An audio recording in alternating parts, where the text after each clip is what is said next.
Hi, my name is Paul Sijpkes and I'm the OCCA web developer here at the University of Newcastle. This video endeavours to explain to you how to verify student self-assessments.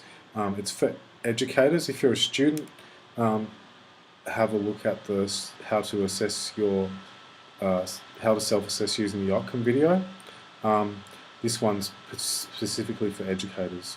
Now, you start by basically clicking on the For Educators button up here in the corner, and this will take you to the list of students that you have.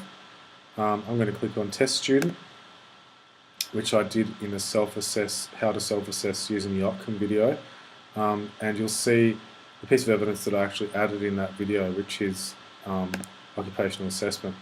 So I'm going to click into that and show you how this works. Now,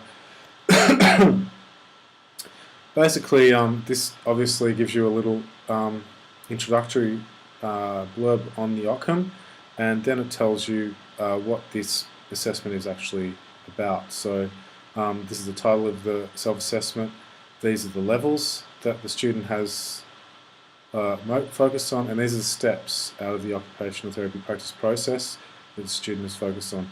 Now, on the left-hand side here, you'll see also that you'll be able to see which ones they've ticked, so which areas they've focused on. So if you click here, you'll see that they've ticked the step 3 at emerging in being client-centered, and it's in blue, and they've ticked step 3 at consolidating.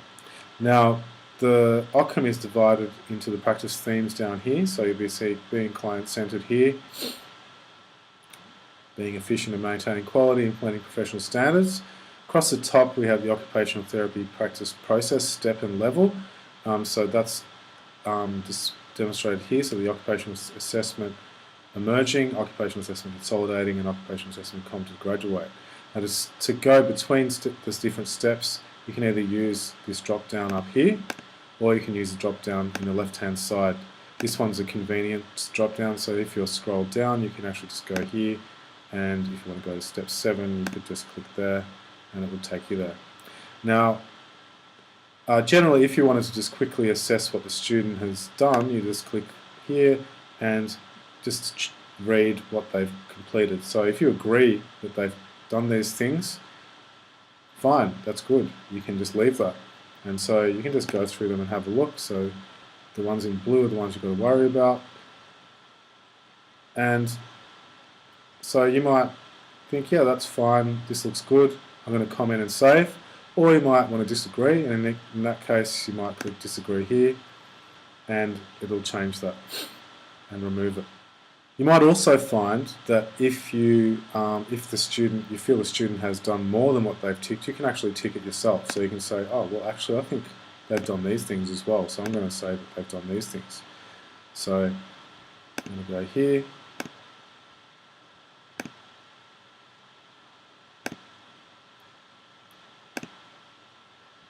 Okay, and once that's done, you just go comment and save to student ePortfolio.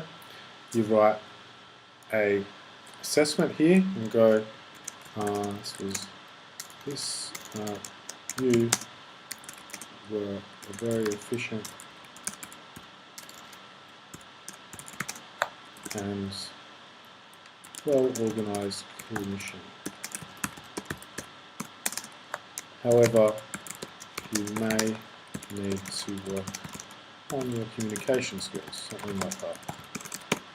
Okay, submit assessments at students' ePortfolio. So what happens here is when you click this, it'll get put into their portfolio, and then you'll get sent back over here, and you can see the rest of their the things in their folio here.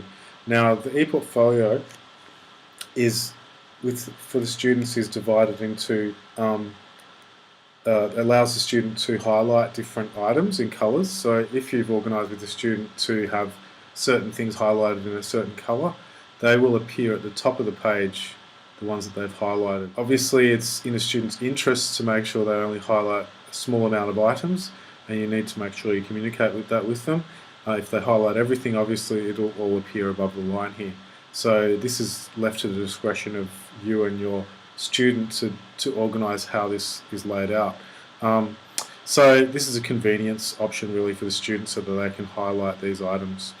Now, anything below this line is are items that they may or may not may or may not be relevant to this practice placement. So some of these might be old ones that they've already done. You can look at these if you want to, but in the end you really only need to worry about the top coloured ones, and if you've organised it well with your student, you may have said, I want to have your supporting evidence here and your introductory letter I want in yellow, and I want your supporting evidence in blues, or something like that. So it's really up to the discretion of you and your student how you organise that. Now, that's really it. That's all you need to know. So just to recap, to verify a student's assessment, you go into For Educators, you choose the students in the list that you want to verify, and then you choose from if you've organised it well with your student, they'll have it up the top here, highlighted in a colour. Then you will go into here and you'll click Assess the Competency Statements, and then you can assess the competency statements and verify them through here. Now you'll see this one that I just clicked on is in yellow, and that means it's already been verified. Thank you for taking the time to watch this.